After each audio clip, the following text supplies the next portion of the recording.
Hi, welcome to Conversations. I'm Joel Engardio with the American Civil Liberties Union, and today's conversation is with Matt Coles, the director of the ACLU's LGBT project. That's lesbian, gay, bisexual, transgender. Matt, thanks for being part of the conversation. Great to be here.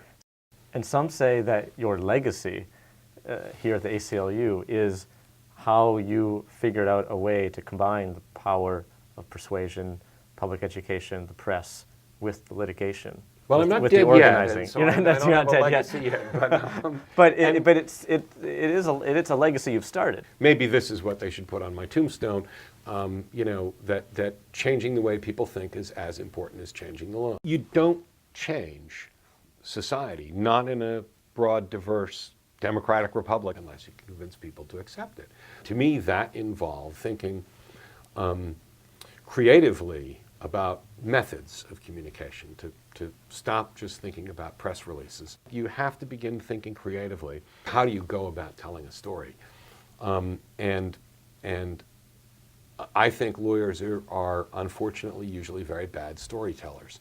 And why is that?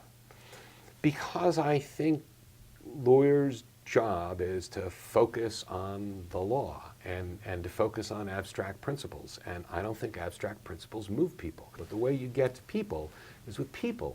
And so the trick really is to think, what's the principle I'm trying to communicate here? Now, find me someone whose tale, whose life embodies that principle. And if you want to do it really well, find me somebody whose life embodies that principle, who the rest of America is going to be able to relate to. But how does the ACLU tell stories?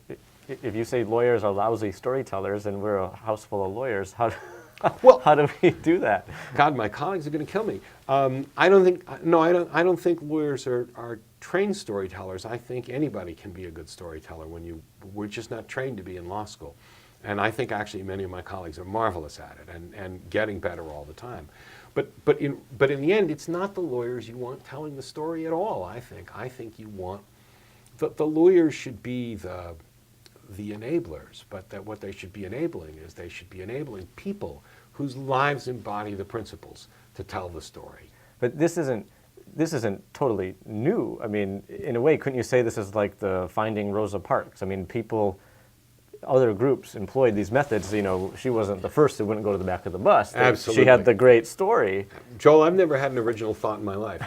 And absolutely, I mean, look, what we learned time and again, you can almost walk it through history, is if you want to change the way people think about something, if you want to move people, you have to make it concrete, real. People respond to principles and ideas, but they respond to principles and ideas much more powerfully when they're introduced to them through a human embodiment. But this is, I mean, let's go back further. This is biblical. Sure. Terrible stories. I mean, absolutely. So, but why is it, if it's that old and that tried and that tested and that true, how come more people don't do it? Or why is it that you had to come along and try to Well, innovate you give me it? too much credit, but I think I think we just needed to get the journalists together with the lawyers and get them talking to each other so that the journalists would understand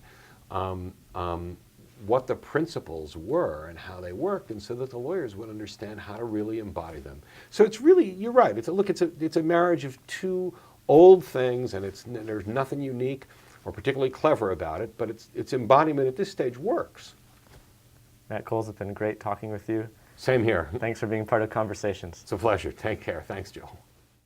If you're watching Conversations online, I'd like to invite you to click on the next chapter to see the continued conversation with Matt Coles.